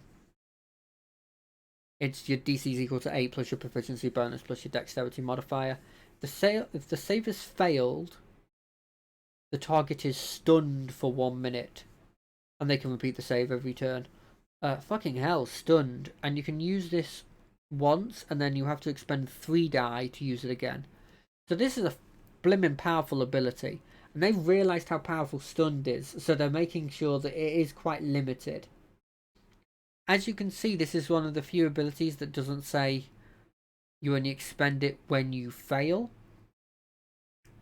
which makes sense because it's stunned, and stunned is a very powerful effect. But this will be really good when you get this off, which will be very rare, even though you can use this once every long rest, or maybe even potentially many times per long rest. You'll find that a lot of the time they will succeed on the DC. But when it hits, you will be like, I've changed the way this battle's going. It goes from maybe us potentially losing to us definitely winning, because we get 1, maybe even 2 turns of repeated advantage, and then if we hit, we do a load of damage. We don't crit, but we have advantage on every attack. And if, for example, you have a load of dexterity or strength saving throw abilities, like spells and stuff, you can automatically make them fail them. Very, very good. Overall, I'm a big fan of Soulknife. It gives you a lot of utility. It gives you a lot of in-combat stuff. I don't think it's at a level of Phantom, where I felt like every one of its abilities had a cool out-of-combat narrative stuff as well. But I think it's got a lot going for it. Swashbuckler. I've actually played one of these, but it was ages ago. 3rd level ability, Fancy Footwork. When you choose this archetype at 3rd level, you learn how to land a strike and then slip away without reprisal. During your turn, if you make a melee attack against a creature, that creature can't make an opportunity attack against you for the rest of your turn. So I could be wrong, but this is kind of like the mobile feat. It's at least similar to the mobile feat. It's a very, very good ability, because it means you don't have to use your turn on a disengage. You just leave. And it fits with the kind of like, on guard, I attack and then I leave, kind of thing. I very much like that ability, because, repeat after me, it fundamentally changes how you play the class. Rakish Audacity. Starting at 3rd level, your confidence propels you into battle. You give yourself a bonus to your initiative rolls equal to your charisma modifier. That's pretty good. You gain an additional way to use your sneak attack. You don't need advantage on your attack roll to use sneak attack against a creature if you're within 5 feet of it, if no other creature is within 5 feet of you. And you don't have disadvantage on the attack roll. All the other rules still apply to sneak attack. This effectively means, because I didn't say it very well, if you're the only one fighting this thing, and there's like no other creatures within 5 feet of you, if it's like a duel, then you get sneak attack. which is very, very cool because it kind of propels you to be more in the front line. Both of these abilities fundamentally change how you play the class, and I do quite like them. It's a bit of a shame you don't get an out of combat ability, but I'm sure you get those later. 9th level ability, Panache. I think I'm saying that right. I could be wrong. Your charm becomes extraordinarily beguiling. As an action, you make a charisma persuasion check contested by a creature's wisdom insight check. The creature must be able to hear you, and the two of you must share a language. If you succeed in the check, and the creature is hostile to you, it has disadvantage in attack rolls against the targets other than you, and can't make opportunity attacks against targets other than you. This effect lasts for 1 minute until one of your companions attacks the target or affects it with a spell, or until you or the target are more than 60 feet apart. If you succeed on the check and the creature isn't hostile to you, they're charmed by you for 1 minute. While charmed, it regards you as a friendly acquaintance. This is cool because it does allow you to do it inside and outside of combat, which is always a bonus. I quite like the idea that you're effectively challenging someone to a duel, but instead I sort of see it as like you're constantly insulting them and like making witty quips at them, and they can't keep their eye off just you until somebody hits them, and they're like, hold on a second, there are other people in this combat. I quite like this ability. I think it's very versatile, and I feel like it just has a lot of like narrative fun because you can start going like either coming up with insults or just like narratively playing out how you're distracting them. Elegant Maneuver, 13th level ability. You can use a bonus action on your turn to gain advantage on the next acrobatics or athletics check you make during the same turn. I guess the logic behind this is that you're on like, maybe you're like climbing rigging and you're jumping from one ship to the other, or like you're doing all those things that they weirdly do in combat in Pirates of the Caribbean. Where they're climbing over stuff and they're like jumping from place to place. I think it's a bit of a lackluster ability, but I can see where they're going with it. Master Duelist. Beginning at 17th level, your mastery of the blade lets you turn a failure into a success in combat. If you miss with an attack roll, you can roll it again with advantage. Once you do so, you can't use this feature again until you finish a long or short rest.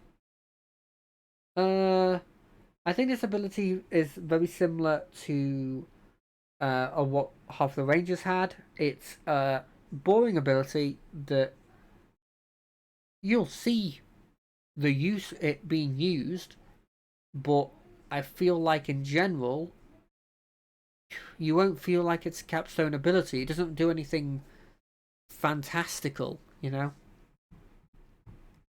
Overall, Swashbuckler is okay. I kind of wanted them to go a bit more into, I don't know, maybe like make it so you could do a bit more stuff improvised.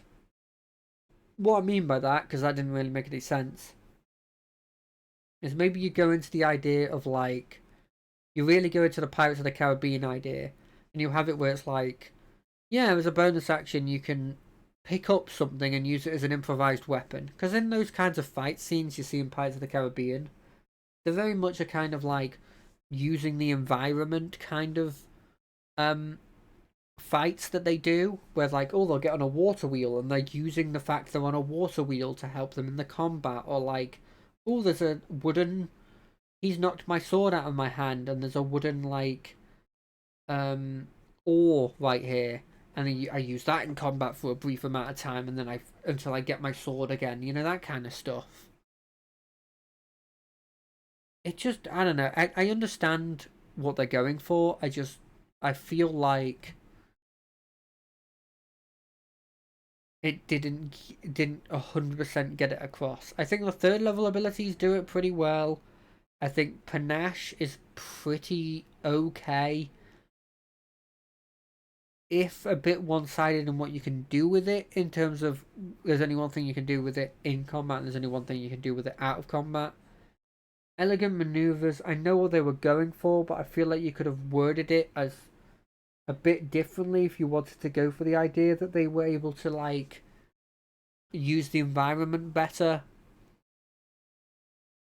Something along the lines of, like, starting with something like, you have a climbing speed of the same as your walking speed, and then having something where it's like, maybe you increase their long jump like ability. I've seen that done occasionally, and it narratively is like you can climb the rigging, you can jump from the rigging to other stuff.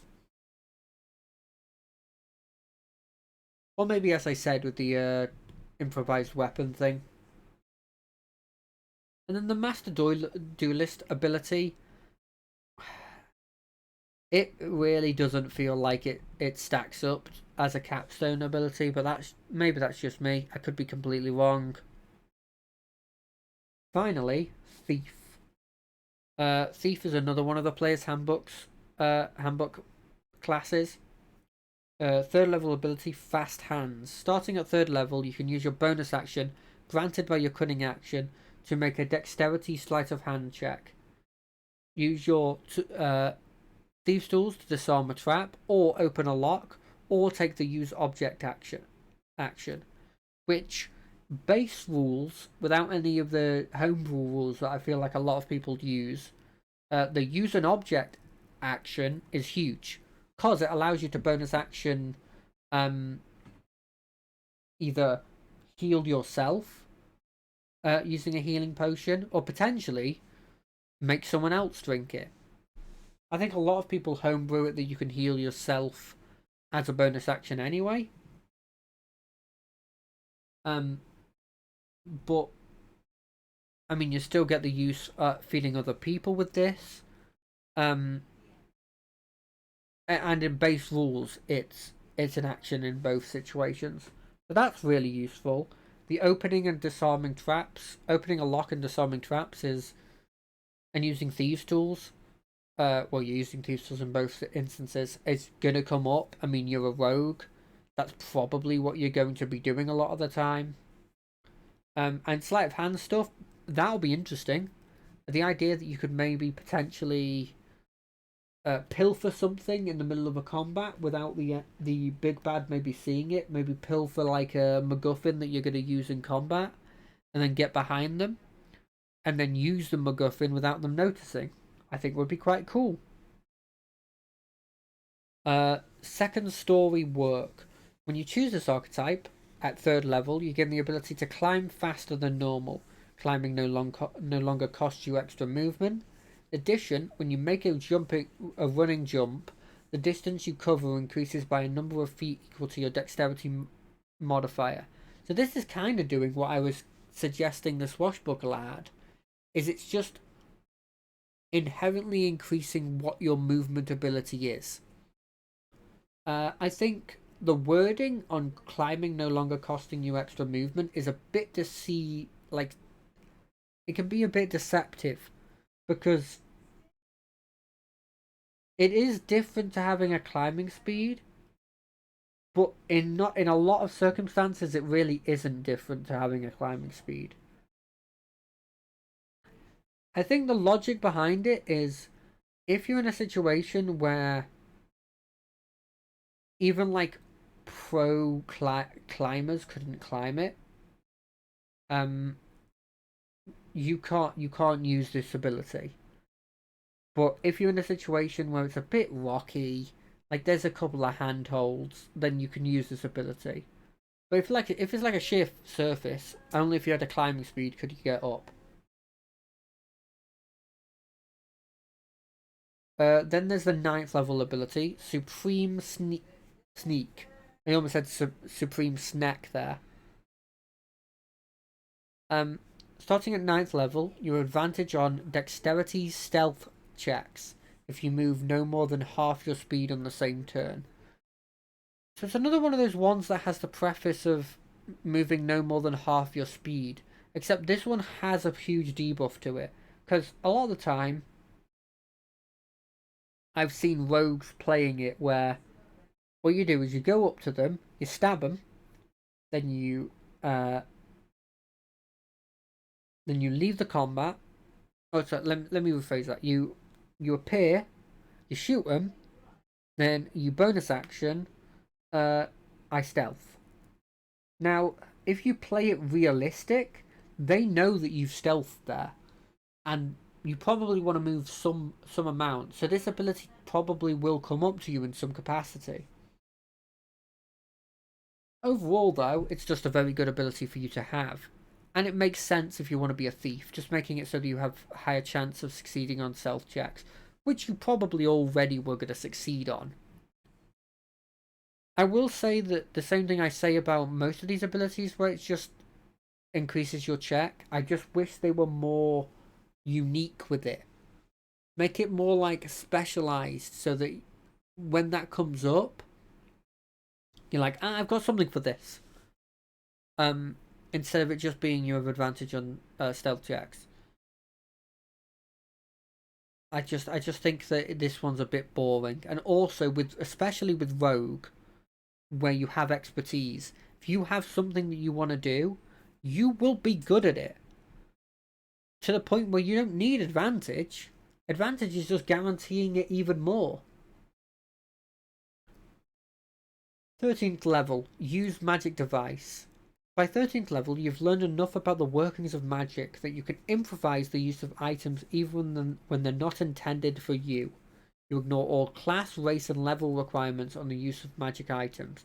Now, this is a really, really cool ability, because there may be a situation where you've been getting a load of magic items all of your time up to 13th level, and no one could use them because they required you to either be, I don't know, freaking level 15, or maybe they required you to be a drow or a follower of a certain god of some kind.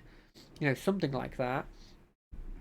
This one instead goes, you can use all of those ones that you've been keeping. Also, if there's any like specific items that like the big bad is using that are like, this is my big thing that only I can use, I've made sure of it, you can just use it. I think there's a lot of fun and like interesting things you can do with this ability. And I think this really like sort of boosts the thief into being more than just being that very, very sneaky guy.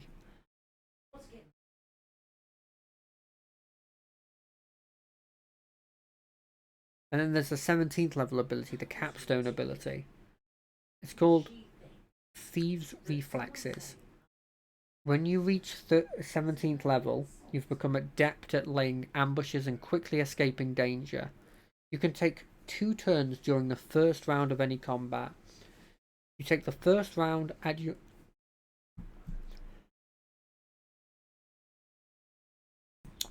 I had to cough there. You take 2 rounds during the first round of any combat. You take the first turn at your normal initiative, and your second turn at your initiative minus 10. You can't use this feature when you are surprised.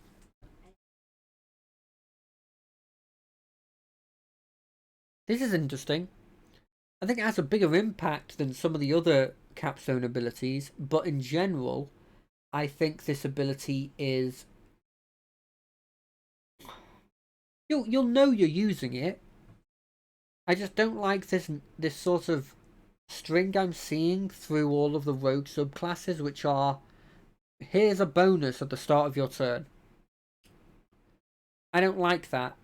I want it to be constant, or I want it to have a huge impact. I don't think, even though it is having blimmin' 2 turns, I don't think having 2 turns is having any huge impact. For me, at the very least. I think it's good. I don't think it's great. In general, the thief is really interesting. I think its magic item ability is hugely cool. I think it's the coolest ability it gets. Fast hands will get a lot of use, especially the use object part of it. Second story work is okay. It's just a nice little utility ability to have. Supreme Sneak is, I could take it or leave it, honestly. And Thieves Reflexes is better than some Capstone, and probably most Capstone features here. But it's not incredible. In summary, I think Arcane Trickster is really good because it adds magic into there and it does change how you play a lot. Assassin is very thematic in what you can do, but I do feel like it falls a bit behind some of the other subclasses of other classes in the sense of both the balance of out of combat and in combat. The same can be said about Inquisitor. Both of the Assassin and the Inquisitor, I feel like, might have too much out of combat and not really anything interesting you can do in combat. Mastermind is kind of the last two, except the out of combat stuff has been brought down a bit and the in combat stuff has been brought up a bit, but I don't think they're perfectly balanced yet. The Phantom is by far my favourite, with all of its abilities being both cool in combat, both cool out of combat, and being cool narratively. And there being so many interesting things you could do with it. You've got the Scout, which has a really interesting starting ability, and then it's pretty lackluster for the rest of it. My gut feeling on it is it's not very good, in my opinion. The Soulknife, which is good. I don't think it's up to level of Phantom, but I think it's quite close. It's got a lot of cool abilities you can do via the energy die pool that you get, both with skills, with stealthing, and with damage. With occasional little bits in there, like it leaving no wound, which is a cool little narrative thing that might come up occasionally. The Swashbuckler is a really cool concept with cool third level abilities, but all the rest of the stuff is a bit lackluster in comparison. And the Thief is cool in the sense that you get access to the use magic item ability and extra things you can do as a bonus action, such as using items. It very much makes you into kind of like a support rogue, weirdly. I think my only disappointment was the Supreme Sneak ability. And then the Capstone ability isn't bad, but I think in general, I just don't like the you can do something extra on your first turn abilities in general, especially when they are a big part of your class. Overall, in terms of subclasses, I think they're actually on the lower side in my opinion. I think Thief, Arcane Trickster, Assassin, Inquisitive, Mastermind, Phantom, and Soulknife are all okay. Let me just rephrase. I think everything but Scout is okay. I think only Arcane Trickster, Soulknife, and Phantom are good. And Thief. And then Phantom and Soulknife and Arcane Trickster are great. So what I'm trying to say is Arcane Trickster, Soulknife, and Phantom are probably like really, really good, with Phantom taking the top spot. Thief is okay. Thief is good, and then the rest of them are okay, except for Scout, which I don't think is very good in comparison. Well, thank you for watching for all of this. This has been the Rogue subclass review. Next week we'll be doing Sorcerer, which I'm looking forward to a lot. I think it probably will be a bit longer than Rogue and some of these other martial classes that we've been doing, mainly because I know for a fact that at least a couple of the sorcerers get access to a spell list that they get in Heavenly by being, a sorcerer, and so I probably want to be looking through and evaluating that. But yeah, I mean, this has been really fun. This has actually been quite useful in helping me sort of in my head figure out what subclasses and classes I want to play. maybe as a in other campaigns or as a backup characters, because there's many, especially like the scout, which I really was really high on. That before I used to, before I was really high on, and now I've realised that actually, other than its initial ability, it's kind of a bit lackluster in my opinion. And some others, like if I wanted to go assassin, inquisitive, or well, maybe mainly just assassin, inquisitive, I need to realise that I will be sacrificing any sort of extra abilities in combat. But yeah, this has been fun. I've been JD Moss. I hope you've had a good time with this, and I'll see you next